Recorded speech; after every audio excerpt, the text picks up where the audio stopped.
हाँ जी दोस्तों, क्या हाल है आपका। स्वागत है जी आपका स्टॉक स्टोरीज में नेक्स्ट एपिसोड। तो भाई आज हम क्या करने जा रहे हैं कि जिस तरह हमने देखा कि हमने कुछ बेसिक बातें आपको बता दी, टेक्निकल के कई तरह के पैटर्न्स आपने देख लिए, थोड़ा बैलेंस शीट का भी बताया, एनुअल रिपोर्ट का भी बताया। अब डिमांड आ रही है आप लोगों की कुछ कि कुछ सर स्टॉक्स के बारे में भी थोड़ा एनालिसिस करो, कोई पर्टिकुलर शेयर के बारे में हमें बताओ कि खरीदें या ना खरीदें, जैसा भी। तो मैं शुरू करने जा रहा हूँ। कुछ इन्वेस्टमेंट आइडियाज आप कह सकते हैं ये। हाँ, इनमें डिस्क्लेमर अब काफी देर तक रहेगा स्क्रीन पे। हमारी किसी भी तरफ से ये एडवाइस नहीं होगी कि आप हमारे कहने पे खरीद लो, ठीक है। हम आपके सामने एनालिसिस कर देंगे कि भाई इसमें ये सिचुएशन है। अगर आप खरीदना चाहते हैं, आप अपनी जो इन्वेस्टमेंट एडवाइजर है उससे सलाह लेके, या आप खुद ही अपने आप में ही काफी नॉलेजेबल हैं, तो अपने रिस्क पे आप करेंगे। हम आपके सामने इसलिए ला रहे हैं क्योंकि इन कुछ स्टॉक्स के बारे में मार्केट में भी खबरें हैं काफी कि भाई इनमें अच्छी रिटर्न आगे आ सकती है। तो कहने का मतलब सिर्फ इतना कि आओ जरा मिलके देखें कि कंपनी कैसी है, कि हाँ वाकई उसे हम इन्वेस्टमेंट के लिए कंसिडर कर सकते हैं कि नहीं। लास्ट जो डिसीजन है, फाइनल जो डिसीजन है, वो सर आपका होगा। तो पहली कंपनी जो हमने सेलेक्ट की है वो ग्लेन फार्मा लिमिटेड है, ग्लेनमार्क फार्मा। ग्लेन फार्मा के नाम से ज्यादा चलता है मार्केट में।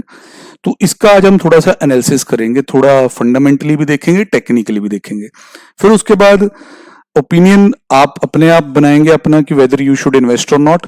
हाँ, एटलीस्ट ये जरूर है कि आप एकदम से इसमें पैसा ना लगाओ। मैं किसी भी स्टॉक में नहीं कहूंगा कि एकदम से लगाओ, आप अपनी वॉच लिस्ट में ले लो उन्हें। क्योंकि अभी क्या है कि लोग ये कह रहे हैं कि ये स्टिमुलस जो पैकेज आया है, इसने मार्केट को थोड़ा रोका हुआ है, पर मार्केट ने नीचे ही जाना है। रीटेस्ट करेगी मार्केट, दोबारा नीचे जाने वाली है, और शायद पहले से भी नीचे। ये 7500 तक का तकरीबन गए थे हम, शायद उससे भी नीचे। तो उस वक्त ये सारे स्टॉक्स जो आप अपनी वॉच लिस्ट में रखेंगे, वहां अगर आप इनमें इन्वेस्ट करेंगे तो ऑब्वियस सी बात है कि अगले 1-2 साल में once the problem settle down, बहुत अच्छी रिटर्न आएगी। चलो जी, काम शुरू करते हैं। मनी कंट्रोल पे हम ग्लेन फार्मा लिमिटेड, ठीक है जी, नाम से ही पता चल गया कि दवाइयां बनाने वाली कंपनी है, ठीक है। दोनों पे लिस्टेड है, बीएससी एनएससी। 339.65 पे आज बंद हुआ है शेयर एनएससी पे, और उसी के आसपास बीएससी पे भी आप देख सकते हैं। आज का लो और हाई दिया हुआ है 52 वीक लो और 52 वीक हाई। 52 वीक हाई देखें 614 का है यहाँ। तो कहने का मतलब अभी भी काफी गुंजाइश है वहां तक जाने की। Then lower circuit upper circuit के बैंड दे रखे हैं, नॉर्मल बातें। फिर इन्होंने स्वॉट एनालिसिस भी कर रखा है कि स्ट्रेंथ कहाँ है, वीकनेसेस कहाँ है, अपॉर्चुनिटी और थ्रेट्स कहाँ है। थ्रेट बाय डिफॉल्ट, थ्रेट जो बहुत अच्छी बात है ही नहीं है, मतलब थ्रेट यहाँ बोला गया कोई नहीं है।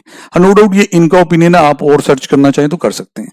ये तो होगी चलो बेसिक बातें। सर अब शुरू कहाँ से करें। सर पहले तो बेसिक चार्ट देखो। बेसिक चार्ट लास्ट 1 ईयर का यहाँ आपके सामने है। पिछले 1 साल में अगर आप देखें, स्टॉक नीचे ही जाता रहा है। ये देखें, देख रहे हैं ना, जो हाईज हैं वो कम के बनते जा रहे हैं, लो और लो बनते जा रहे हैं, ये देख रहे हैं।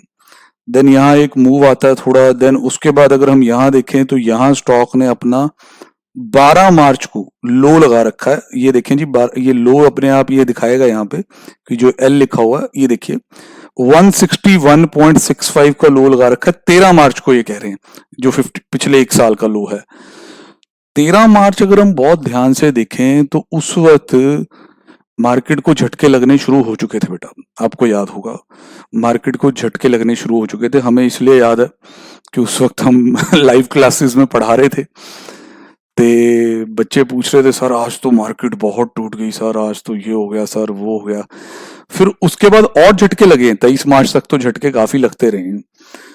अब यहाँ ये लगता है कि ये उससे पहले भी अगर देखें तो थोड़ा डाउन ट्रेंड में ही था स्टॉक। मतलब ये आप देख रहे हैं कि मार्च के महीने में इसने काफी गवाया। तो अब इस पे कोरोना का असर पहले ही हो गया क्या, या इसको जल्दी रिएक्ट किया। नो डाउट सर इनके अपने रीजन भी हो सकते हैं। देन उसके बाद कुछ न्यूज है यहाँ पे जिसकी वजह से काफी चर्चा में आजकल। जिस तरह देखिए जी, 30 अप्रैल को लिखा है Glenmark gets the DCGI nod for clinical trial of tablets for on Covid patients. इसी वजह से ये चर्चा में आया। कई लोगों ने व्हाट्सएप ग्रुप में बड़ी जगह इसे चलाया कि भाई देखो इन क्लिनिकल ट्रायल का अप्रूवल मिल गया इनको, तो ये कोरोना की वैक्सीन लाने वाले हैं, फलाना आप शेयर खरीदो। तो भाई ये जड़ा यहाँ ऑफिशियली हुआ, बट चर्चा में ये खबरें जड़ी कोरोना वैक्सीन की इससे भी पहले आनी शुरू हो गई थी, तो उसमें स्टॉक ने काफी अच्छी रिकवरी दिखा दी यहाँ पे। देन उसके बाद लिखा है 11 मई को, अगर आप एक और न्यूज यहाँ देखते हैं, Glenmark launches 3-in-1 inhaler for Covid patients. ये अलग चीज है, ये वो कोविड नहीं लिखा है, ये कुछ और है, समझ रहे हैं कि नहीं? तो उसके साथ ना आप समझें, ये अस्थमा, ये वो जो चीजें होती है उसके रिगार्डिंग है। तो ये तो हुआ इसका पिछले एक साल में, जिसमें हम देख रहे हैं कि स्टॉक कोई ज्यादा बेहतर सिचुएशन में नहीं है। अब अगर इसका मैं ऑल टाइम दिखाऊं आपको, ऑल टाइम वाला बेसिक चार्ट जरा यहाँ आने देते हैं, तो सर ये आप देख रहे हैं कि जितना मनी कंट्रोल वाले हमें ये दिखा रहे हैं, तो 2000 के आसपास की स्टोरी शुरू हुई लगती है कंपनी की। तो वहां आप देख रहे हैं कि भाई स्टॉक, जिस तरह हम यहाँ पहले चेक करेंगे कि ये 2008 वाला एरिया है, जहां मार्केट हमारी एक बार पहले भी टूट चुकी है, आपको पता है। तो यहाँ आप देख रहे हैं कि भाई 30-20 अक्टूबर को ये यहाँ मैं लाना चाहूंगा, ये देखें जी, ये जो लेवल है ये 288.25 पे आ गया था। और अगर ये देखें पहले 11 जून को ये तकरीबन 648 इस रेंज में चल रहा था। कि 2008 में भी आपको पता है कि अक्टूबर के आसपास मार्केट काफी टूटा था, तो वहां भी काफी ज्यादा ये गिरा। और यहाँ देखें 2009 में शुरू होते होते तो ये 130-140 इस लेवल पे था। देन आफ्टर दैट स्टॉक ने काफी अच्छा अप ट्रेंड पकड़ा, जिस तरह आप देख रहे हैं कि यहां से ये एक हाई लगाया, फिर हायर हाई, फिर हायर हाई, इस तरीके से बहुत अच्छा अप ट्रेंड रहा इसका, काफी साल जो चला वहां से। और वहां इसने अपना लाइफ टाइम हाई भी अचीव किया, कि जैसे वो लो था, अब ये 5 ईयर्स के डाटा में लाइफ टाइम हाई दिखाने की कोशिश है आपको, तो 1200 से ऊपर का लाइफ टाइम हाई है इसका, ये रहा। या अगर आप ऊपर देखेंगे ना करके, तो इस चार्ट में आपको लाइफ टाइम हाई दिखेगा इसका, ये देखा था, ये देखा आपने 1200 कुछ का। तो 1200, ये देखिए जी, अब बिल्कुल विजिबल है 1262.90। अब ये ऑल टाइम चार्ट है, तो ये लाइफ टाइम हाई है इसका। तो आप देख सकते हैं, बाकी यहां अगर देखेंगे तो कहीं लाइफ टाइम लो भी दिया हुआ है इन्होंने, कि कितना उसका लोएस्ट प्राइस था 18.75, that was way back basically. ठीक है जी। तो ये इसके बाद क्या हुआ, ये 2015 आप कह सकते हो कि ये सितंबर के आसपास ये दिखा रहे हैं कि 2015 में स्टॉक इतनी ऊपर गया था। देन उसके बाद नीचे आता है, वहां से ऊपर जाने की कोशिश करता है पर नहीं जा पाता, फिर नीचे जाता है। तो ये हो क्या रहा है, आप देख ही रहे हैं कि हाई जड़े लग रहे हैं वो कम के लग रहे हैं, लो और लगते जा रहे हैं। तो यहां से काफी अच्छा डाउन ट्रेंड भी चला इसका, क्योंकि हमें टेक्निकल भी थोड़ा देखना चाहिए ना, सिर्फ ऐसे ही सोच के ही पैसा थोड़ा ना लगा देना कि चलो लगा दो नीचे आ गया। तो वो इंडिकेट करता है कि स्टॉक जड़ा है काफी स्ट्रगल भी किया है, काफी साल स्ट्रगल भी किया है। तो जो पिछले 3 महीने, उसका भी चार्ट आपके सामने रख देते हैं। पिछले 3 महीने सर ये देखें आप, 13 मार्च को ही इसका लो लगा हुआ 209 का, और फिर उसके बाद यहाँ वो न्यूज के चलते जड़ा है वो रिकवर बहुत जल्दी किया हुआ है, ये देखें। तो जिसने तो देखो जी मार्च के महीने में अगर हम इसे कहें कि भाई खरीद लिया होगा, ये 13 मार्च इन्होंने बोला है जी 209, देन उसके बाद 23 मार्च अगर आप देखें तो और भी नीचे। ठीक है जी। तो 23 मार्च बेसिकली 190 या 190 के आसपास आपको ये मिल रहा था। तो भाई अगर तो हम ये कहें कि जिसने किसी ने ये 190 के आसपास इसमें खरीदारी की होगी, भाई उसके तो काफी पैसे अभी बन गए, क्योंकि इस वक्त का जड़ा प्राइस है वो 339 है। अब यहां खरीदना है कि नहीं, मेरी तरफ से तो थोड़ा ये है कि अगर आपको फार्मा सेक्टर पे आप बुलिश हैं, कि वॉच लिस्ट में से तो रखना, अच्छा शेयर है, ऐसी बात नहीं है। कल को कोविड की मेडिसिन में सक्सेस मिल गई तो नेचुरल है कि बम्पर रिटर्न्स इसके अंदर आपको देखने को मिल जाएंगी। और जो शेयर 1200 के लेवल तक पहले भी रहा हो, तो कुछ ऐसा हो भी जाता है कि एक बार हिस्ट्री रिपीट भी होती है। यहाँ खरीदना है कि नहीं है, थोड़ा सा वेट करें। अगर आपने सोचा है कि इसमें आप कोई 2-3 लाख रुपए लगाएंगे, अगर अमाउंट ज्यादा लग रहा है, क्योंकि हमें अपनी पॉकेट के अकॉर्डिंग चलना है, मेरे से 50,000 लगाएंगे, तो बेटा 10,000 ही लगाओ इस वक्त, 10,000। वो भी मैं तो कहूंगा थोड़ा वेट कर लो, क्योंकि शायद आपको करेक्शन थोड़ी देर में सारी जगह पे ही दिखने वाली है, तो शायद आपको ये वाले मौके दोबारा मिल जाए खरीदने के। देख रहे हैं कि नहीं? तो भाई हम बेसिकली क्या कर रहे हैं कि भाई एक एनालिसिस इसका कर रहे हैं कि भाई कितना मूव किया है अभी पिछले कुछ महीनों में ही। अब थोड़े से इसके बेटा कंपनी के बारे में समझते भी हैं। ये तो आपने चार्ट्स वगैरह देख लिए कि जो देखने में बहुत अच्छे लगते हैं, पर मैं हमेशा ये कहता हूँ कि सिर्फ टेक्निकल नहीं यार, थोड़ा फंडामेंटल भी देख लो। कंपनी कर क्या रही है, बहुत उधार तो नहीं लेके बैठी हुई। तो ये अब इनकी इनकम स्टेटमेंट आ जाती है, इसको मैं एनुअलाइज कर देता हूँ, एनुअल पे ले आते हैं, क्योंकि अभी के तो रिजल्ट इसमें इन्होंने नहीं डाले हुए हैं, शायद अभी रिजल्ट इनके इस साल के आए नहीं है। तो अगर आप ये देखें मार्च 2009 जो है उसके अंदर सेल है 9865 करोड़ की। 9865 करोड़ की सेल आपके पास हो रही है यहाँ पे। अब फिगर्स इन करोड़ है, देख सकते हैं आप अच्छे से। पिछले फाइनेंशियल ईयर की सेल 9074 है, फिर 79 है, मतलब यहाँ से यहाँ तक कोई खास परफॉर्मेंस नहीं है। और स्टॉक भी आप देखें भी, दिखाया मैंने आपको, पीछे काफी डाउन ट्रेंड में भी रहा। फिर यहाँ से यहाँ ये सेल देखो अच्छी बढ़ी है। तो इस साल मतलब जो लास्ट कंपैरिजन है ये, तो यहाँ भी 10% के आसपास सेल आपकी बढ़ी हुई है। Then there is other income, then expenditure, ये आपका जी एबिट हो गया, एबिटा, ईबीआईटी सॉरी। तो ये इंटरेस्ट का खर्चा। देन आफ्टर दैट ये आपका नेट प्रॉफिट बचता है।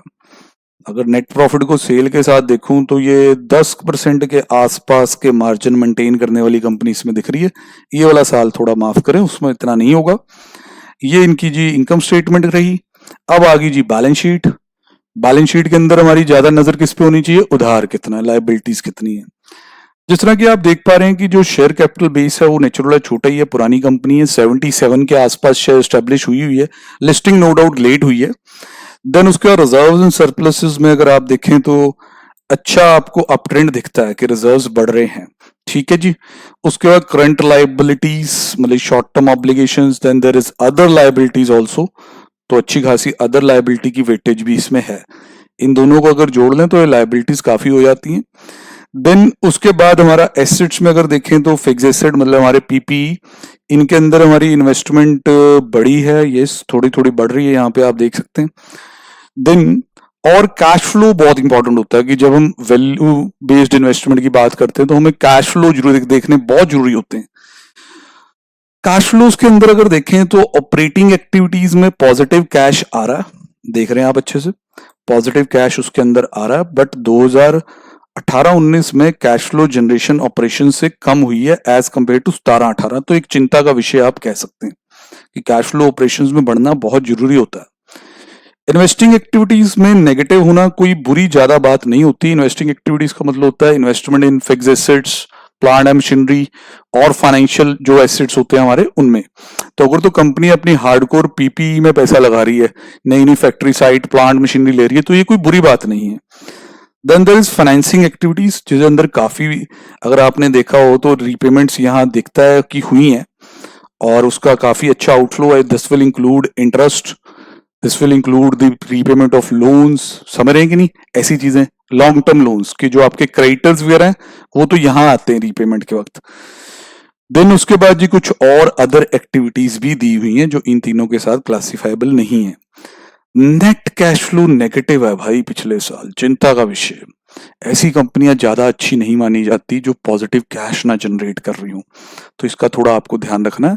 हाँ, अगर मैं बार बार रिपीट कर रहा हूं कि अगर मार्केट नीचे आती है और ये फिर से आपके लिए द्वार खोलता है 180 190 वाले लेवल देता, भैया आंख बंद करके खरीद लो, आंख बंद करके खरीद लो। मार्केट ने दोबारा फिर 9000 पे आया ना स्विंग होके कुछ ही देर में, महीने 2 महीने में, होपफुली जब नीचे आएगी उसके 2-3 महीने में फिर रिकवर भी होगी, फिर उसके बाद शायद फिर नीचे जाए, फिर ऊपर जाए, फिर अप ट्रेंड में जाएगी। तो अगर आप इसको 200 के नीचे वाले प्राइस पे कहीं खरीद लेते हैं तो आपके पोर्टफोलियो में बहुत जबरदस्त रिटर्न दे देगा 2-3 साल के अंदर। लोग तो इस प्राइस पे भी खरीद रहे हैं जिस पे अवेलेबल है, वो आपकी मर्जी है कि थोड़ा बहुत ऐड करना है इस एप्रीहेंशन में कि आगे जाके कोविड की दवाई ये निकाल लेंगे, तो वो आपकी इच्छा है। कैश फ्लो में थोड़ी प्रॉब्लम है जिस तरह आपको बताया गया। देन देयर इज रेशियोज जो दी हुई हैं, इनमें हमें पर शेयर रेशियो दी हुई है। बेसिक ईपीएस, ईपीएस में अच्छी बढ़त है, यहां 39.29 हुई थी। फिर पिछले 2 साल सच में बेटा जी अब तो इनके टेक्निकल जो चार्ट थे जहां हम देख रहे थे नीचे जा रहा है, वो 2015 में इसने इतना अच्छा किया फिर नीचे जा रहा है, अब तो उसके कुछ संकेत फंडामेंटल भी हमें मिलने शुरू हो गए हैं कि भैया कंपनी इतनी अच्छी परफॉर्मेंस नहीं दिखा पाई है। डाइल्यूटेड ईपीएस भी दी हुई है। ईपीएस का बेसिकली मतलब क्या होता है सर? ईपीएस का मतलब मैं आपको कई बार समझा चुका हूं, जैसे टोटल अर्निंग्स किसी कंपनी की और divide by total number of shares. जैसे कंपनी ने 1000 रुपया कमाया, 100 उसके शेयर है मान लो, तो पर शेयर अर्निंग कितनी हुई? 10 रुपए, मतलब एक शेयर पे हुई हुई कमाई। सर ये कौन सी अर्निंग्स लेनी है? सर ये अर्निंग्स वो लेनी है जो शेयर होल्डर के लिए अवेलेबल हो। सर वो कैसे आती हैं? सर सेल देखो लाला जी दुकान पे, माइनस सारे खर्चे कर दो, ब्याज भी माइनस कर दो, टैक्स भी माइनस कर दो, फिर जो 1000 रुपए जो बचे उसको डिवाइड बाय 100 किया। सर क्या इसमें डिविडेंड माइनस करते हैं? नहीं, डिविडेंड माइनस नहीं करते हैं, क्योंकि अब 1000 रुपए हैं, शायद कंपनी इसमें 200 रुपए का डिविडेंड दे, शायद ना दे, शायद 300 का दे। हमने पूरी पिक्चर देखनी है पूरी। तो अर्निंग पर शेयर में भी यहाँ आपको प्रॉब्लम यहाँ दिखाई दे रही है कि ग्रोथ यहाँ से देखें 39.29 गया था, अच्छा था ये, फिर नीचे आया, फिर यहाँ फिर रिकवर किया है, पर इस लेवल से हम नीचे आए हैं। डाइल्यूटेड ईपीएस क्या होती है? सर डाइल्यूटेड ईपीएस का मतलब क्या होता है कि अगर समझना ध्यान से, खास तौर पे जो हमारे कॉमर्स वाले नहीं है वो भी समझे इस चीज को, कि नहीं तो आपको तंग करेगी ये चीज। 1000 रुपए की अर्निंग थी, 100 शेयर थे। अब कंपनियों में क्या होता है, कुछ ऐसी चीजें होती हैं जो आज शेयर नहीं है। अब आप कहेंगे सर ये क्या बोल रहे हो? समझो बेटा समझो, आज शेयर नहीं है, जैसे कुछ डिबेंचर्स हैं, लोन्स हैं, या हमारे इंप्लॉइज हैं जो हमारे लिए काम कर रहे हैं। कल को हमने उन्हें ऑप्शन दे रखी है कि जिसने मुझे लोन दिया 10 करोड़ का, कि तू 10 करोड़ के लोन के बदले में शेयर भी ले सकता, तूने हमारा शेयर होल्डर बनना तो शेयर होल्डर बन जियो। इंप्लॉय को कह रखा है कि तू 5 साल काम करेगा ना, मैं तुझे शेयर दूंगा। तो डाइल्यूटेड ईपीएस क्या होती है? वो कहती है कि बेटा ये तो ईपीएस आपने आज दिखा दी इन्हें कि 10 रुपए आपकी, ये तो बेसिक ईपीएस हो गई, ठीक है ना भाई। कहते यार इन्हें ये भी बताओ कि जो आज तुम्हारे पास ऐसे इंस्ट्रूमेंट्स हैं जो शेयर नहीं है, अगर वो शेयर ही होते, मतलब वो भी इक्विटी शेयर ही होते, लोन ना होते, तो भैया तुम्हारी अर्निंग पर शेयर क्या आती? उसके कैसे कंप्यूट करते हैं? जैसे लोन था उस पर इंटरेस्ट तो देते होंगे, यस सर देते हैं। अब 2 मिनट के लिए मान लो लोन नहीं है, इंटरेस्ट का खर्चा बच गया, प्रॉफिट बढ़ गया, यस सर बढ़ गया, क्योंकि वो लोन नहीं है, वो शेयर होल्डर है। पर साथ में वो कहेगा मेरे शेयर भी तो ऐड होंगे, जो उसको शेयर देने हैं वो इसमें ऐड कर दूं। तो सिचुएशन कुछ ऐसी हो सकती है, मान लीजिए कि ये इंटरेस्ट बचने से टैक्स टुक्स का झंझट बहुत कुछ होता है इसमें, मैं आपको एक ओवरव्यू दे रहा हूं, और नीचे शेयर मेरे बन जाते हैं 120। Now this is 1100 divide by 120। Now this is 9.16, ये होगी डाइल्यूटेड ईपीएस। देखिए ध्यान से, हमारी बेसिक ईपीएस 10 रुपए है, हम अपने स्टेक होल्डर्स को दिखा रहे हैं कि भाई प्रेजेंट शेयर होल्डर्स के हिसाब से 1 रुपए की अर्निंग हो रही है, आज 10 रुपए की अर्निंग हो रही है एक शेयर पे, सॉरी 1 रुपया बोल गया था, 10 रुपए की अर्निंग हो रही है एक शेयर पे। पर वो लोग जो आज शेयर होल्डर नहीं है, अगर वो शेयर होल्डर बन गए तो अर्निंग ये होती है आज, डाइल्यूट कर दिया, कम हो गया। डाइल्यूट करे तभी दिखाना है, अगर बढ़ जाए तो नहीं दिखाते। तो ये हमारी अकाउंटिंग कहती है बेटा, इसमें हम और डीप नहीं जाएंगे। इस कंपनी में अगर देखें तो इनकी हमेशा डाइल्यूटेड ईपीएस और बेसिक ईपीएस सेम ही रही है, तो this is again a indicator कि शायद कंपनी में कोई ऐसा इंस्ट्रूमेंट नहीं है जो कल को जाके शेयर बन सकता है। उसके बाद बुक वैल्यू पर शेयर दी हुई है। बुक वैल्यू मैंने एक दिन आपको बताया था कि जे हम कंपनी के एसेट्स में से लाइबिलिटीज माइनस कर दें और नंबर ऑफ शेयर से डिवाइड कर दें, देन ये बुक वैल्यू पर शेयर होता है। मतलब आज कंपनी अपने सारे एसेट्स बेच दे, लाइबिलिटियां माइनस करके नंबर ऑफ शेयर से डिवाइड कर लो, तो पर शेयर इतना वैल्यू आता है। मार्केट में अगर आप ध्यान से देखें, मैं इसका प्राइस आपको दिखाना चाहूंगा इसी वक्त ही, शेयर अपनी बुक वैल्यू से ऊपर ही ट्रेड होता है। अगर शेयर में दम है तो नेचुरल है वो बुक वैल्यू से तो ऊपर ही ट्रेड होगा, क्योंकि एक एसेट, एक शेयर की बुक वैल्यू 198, मतलब एक इस शेयर के हिस्से में जो एसेट आएंगे वो इतने हैं, एसेट माइनस लाइबिलिटी। अब उतने का ही मार्केट में मिल रहा है, एकदम मतलब एसेट किसी भी काम के नहीं है, उनसे प्रॉफिट ही नहीं जनरेट हो सकता। तो ये ना कहें कि जितनी बुक वैल्यू है उतने पे मिलेगा, उससे तो आपको ऊपर ही मिलेगा। तो ये इसकी हमने फंडामेंटल्स में मेन चीजें पढ़ी बेटा। अभी भी देखते हैं कि हम कहां तक थे। फंडामेंटल्स में वापस आते हैं। हाँ जी, ये देखिए डिविडेंड बारे में बताया, और डिविडेंड 2 रुपए पर शेयर ही दे रहे हैं, फेस वैल्यू 1 रुपया है। तो ये कुछ चीजें हमने देखी कि इस कंपनी के बारे में। देन उसके बाद हम और भी अगर देखते हैं तो कैश फ्लो में मैंने आपको बता दिया कि प्रॉब्लम है थोड़ी सी, तो हम और यहाँ देखते हैं कि कैश फ्लो यहाँ भी इन्होंने रखा हुआ है, तो शायद यहाँ और डिटेल कुछ अवेलेबल कराई गई हो, वो भी आप देख सकते हैं। हाँ जी, ये कैश फ्लो स्टेटमेंट बन के आ जाती है पूरी कि भाई cash flow from operating activity, investing, financing, कैसे कैसे कितना इंक्रीज डिक्रीज आ रहा है, वो हमें सारा इसमें बताया गया है। ठीक है जी। तो यहाँ आप देख सकते हैं कि 12 मंथ एंडिंग में इन्होंने दिखाया गया है कि भाई net cash flow before extraordinary item इतना, अब उसमें आपका net cash flow from operating कितना है, और कंसोलिडेटेड यहाँ कर देते हैं कि वहां भी हम कंसोलिडेटेड ही देख रहे थे। ये देखिए जी, नेट डिक्रीज यहाँ भी है, वहां हम समरी वर्जन में ये सारा वैसे देख चुके हैं। ठीक है जी। तो अब हमें और क्या क्या इस कंपनी के बारे में पता करना है। चलो थोड़ा सा तो हमने देख लिया कि कंपनी में कुछ दिक्कतें तो पीछे रही हैं। ठीक है जी, अभी इस साल के रिजल्ट भी अवेटेड है। और बेटा देखो, बड़ी अच्छी इंफॉर्मेशन यहाँ अवेलेबल होती हैं। अब हम थोड़ा सा यहाँ पे इनके ना कुछ जो प्रेजेंट रेशियोज चल रही हैं वो देखेंगे। पहले तो आप ये देखेंगे कि जो मार्केट कैप है वो 9582.43 है।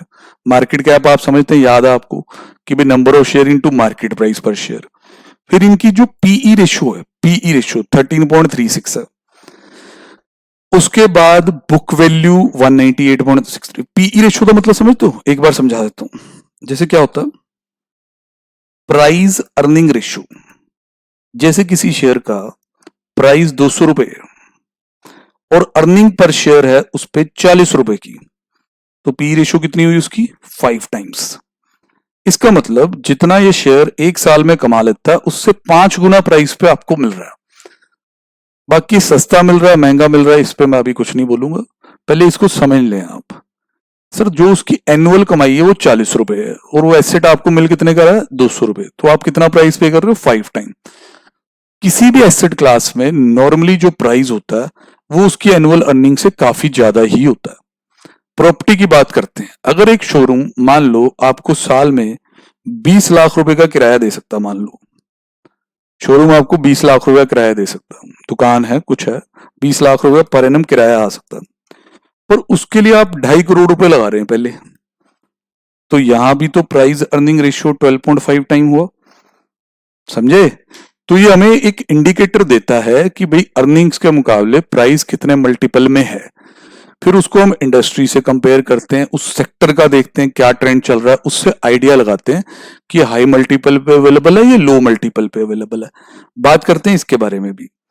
ये देखिए, इसकी पी है 13.36, इंडस्ट्री की है 36.04, काफी कम है as compare to industry. Industry समझते हैं, जैसे फार्मा फर्म है तो ऐसी और भी फार्मा फर्म्स है, सन फार्मा और बिंदु है, डॉक्टर रेड्डी है, लुपिन है, दवाइयों का तो नाम ही नहीं खत्म होते बेटा, दवाइयां बनाने वाली कंपनियों के तो अगर उनकी इंडस्ट्री मतलब कि ग्रुप ऑफ फर्म्स जिसे हम इंडस्ट्री कहते हैं, तो वहां पी 36.04 है। इस हिसाब से काफी कम मल्टीपल पे अवेलेबल है। पर बेटा आपने ये भी देखा कि हल्की फुल्की दिक्कत भी रही है कंपनी में पिछले सालों में, तो ये भी एक वजह हो सकती है। ऐसा ना सोचें कि कम पी पे मिल रहा है तो खरीद लेते हैं फटाफट। कम पी के पीछे कारण भी होते हैं कि प्राइस ऊपर शायद नहीं जा पा रहा। तो मैंने तो आपको पूरा बता दिया शुरू में ही कि अगर आपको इसे खरीदना है और मार्केट करेक्शन देती है आपको, ये देखो जी सर, ये काफी दौड़ा हुआ शेयर है। जिस तरह हमने प्राइस का देखा मार्च के महीने में 200 से भी नीचे था, वहां से काफी दौड़ चुका है। हो सकता है और दौड़े, मैं ये भी बोल रहा हूँ, हो सकता है और दौड़े, जिसको ज्यादा पसंद आ जाए, क्योंकि आप अपना दिमाग भी लगाएंगे वो थोड़ा बहुत यहाँ चाहे ऐड कर लेना। पर अगर नीचे आ गया, मौका बहुत जबरदस्त है, फिर खरीदो ही खरीदो। हाँ, अगर आपको ये करेक्ट होके मिलता है, अगर मार्केट करेक्ट होती है और ये करेक्ट होके मिलता है, तो जबरदस्त रिटर्न ये आपको दे सकता है। और इसके बारे में अगर हम देखते हैं तो यहाँ इन्होंने कुछ न्यूज भी इसके रिगार्डिंग यही दी होती है, इसलिए मनी कंट्रोल काफी बेस्ट है, आपको बहुत ज्यादा इंफॉर्मेशन दे देता है। अब इसने लिखा है Glenmark launches 3-in-1 inhaler for Covid patient in India. Covid नहीं है बेटा, अलग चीज है ये। देन ये देखो, Glenmark gets the DCGI nod for clinical trial of कोविड-19। या ये देखो ग्लेनमार्क का शेयर 9% बढ़ा ऑन नोट टू ट्रायल, मतलब कि उसे ट्रायल के लिए परमिशन मिल गई तो उससे 9% बढ़ा। यहाँ इसको लिखा होगा कि US FDA का अप्रूवल मिल गया जेनरिक एंटी डायबिटिक टेबलेट के लिए। तो इस तरह की बहुत इंफॉर्मेशन हमें यहाँ मिल जाती हैं। देन उसके बाद शेयर होल्डिंग पैटर्न में भी चल पड़ते हैं थोड़ा सा, यहाँ क्या दिखाना चाहते हैं उसके बारे में भी बात कर लेते हैं।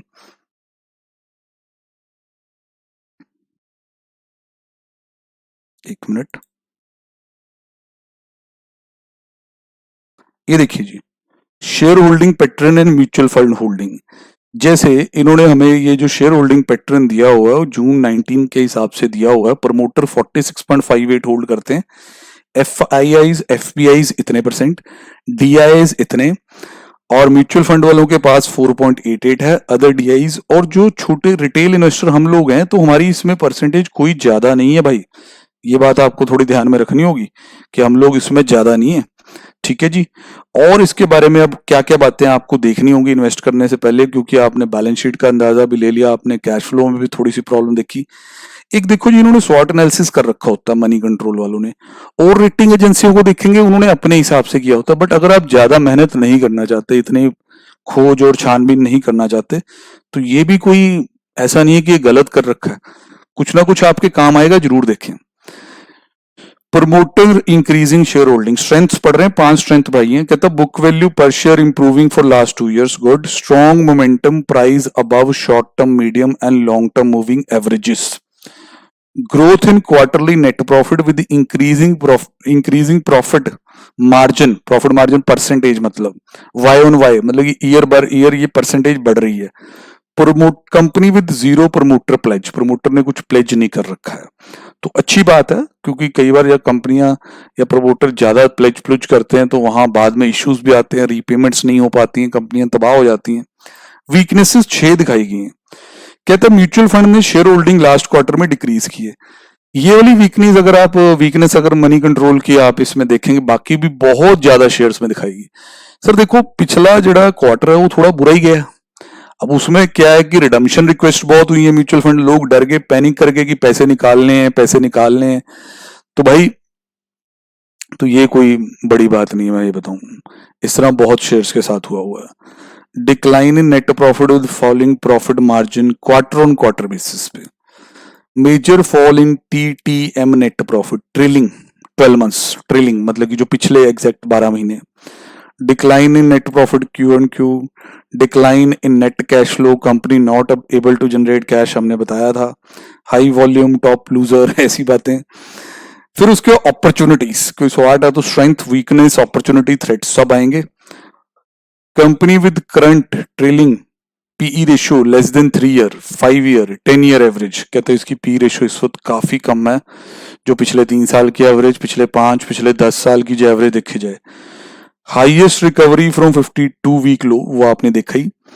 Company making profit making company with high ROCE and low PE company, ROCE is return on capital employed. यहां अगर आप ऊपर देखेंगे तो यहाँ रेशियोज में आपको फाइनेंशियल्स में ये चीज भी जरूर दिखेगी।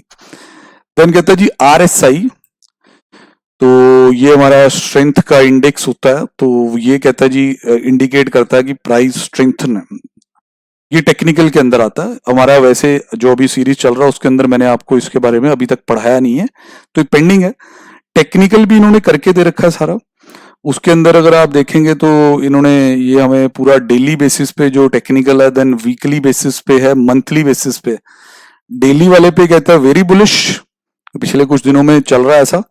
वीकली पे न्यूट्रल कह रहा था, मंथली पे कहता है जी वेरी बेरिश, ठीक है जी, क्योंकि वो मंथली के बेस पे जो आपने देखा ही कि भाई काफी पहले पीछे कई देर से डाउन ट्रेंड में ही रहा है, तो इन्होंने हमें आरएसए इंडिकेटर्स ये सब कुछ बता रखा, इन इन इंडिकेटर्स को कैसे समझना वो भी बता रखा। तो भैया अब कंक्लूड करने का टाइम है। कंपनी में एज सच कोई ज्यादा गड़बड़ नहीं है, थोड़ा वो कैश फ्लो वाला इशू है, प्लस इस बार के रिजल्ट्स को भी थोड़ा देख लेना कब आ रहे हैं, उस चीज को भी रखना। पर जो हमने ये इन्वेस्टमेंट आइडियाज वाली सीरीज शुरू की है, इसमें आप इसे वॉच लिस्ट में जरूर रखेंगे, और अगर आपको थोड़े कम प्राइस पे मिले तो आप इसमें पोजीशन जरूर बनाएं। फार्मा स्टॉक्स हैं जी, वैसे भी रिटर्न हमेशा देते ही हैं, ये थोड़े डिफेंसिव भी रहते हैं, इतने गिरते भी नहीं है कई बार, ठीक है जी। तो फिर एंड में जाते जाते मैं डिस्क्लेमर दोबारा ले आऊं, हमें सिर्फ पूछा गया था कि भाई इसमें सर पैसे लगाने या नहीं, हमने इसकी कई चीजें आपके सामने रख दी। कहाँ इसके पॉजिटिव पॉइंट है, वो कोविड मेडिसिन वाला पॉइंट है, वो पॉइंट पर आजकल कई कंपनियों ने अपने साथ लिया हुआ। फिर वीकनेसेस देखी गई, वैसे देखा गया कि बैलेंस शीट की जो हेल्थ है वो इतनी खराब नहीं है, समझ रहे हैं कि नहीं। बुक वैल्यू भी ठीक ठाक है, पीई रेशियो नेचुरल है कि शेयर थोड़ा डाउन ट्रेंड में रहा है, उस वजह से पी ज्यादा अच्छी उसकी है नहीं है, ठीक है। पर उसका मतलब ये नहीं है कि लोअर पी पे खरीदने से हमेशा फायदा ही होगा, थोड़ा सोच समझ के बात करनी जरूरी है। तो ठीक है जी, इसी तरह मैं कोशिश करूंगा कि time to time, not regularly, मैं ये पहले क्लियर कर दूं, रेगुलरली शायद ये ऐसे ना हो पाए कि रोज ही एक स्टॉक ले आए। टाइम टू टाइम कोई ना कोई स्टॉक आपके सामने लाते रहेंगे, तो आप उसे अपने रिसर्च में रख सकते हैं। ओके जी बेटा, बाय बाय।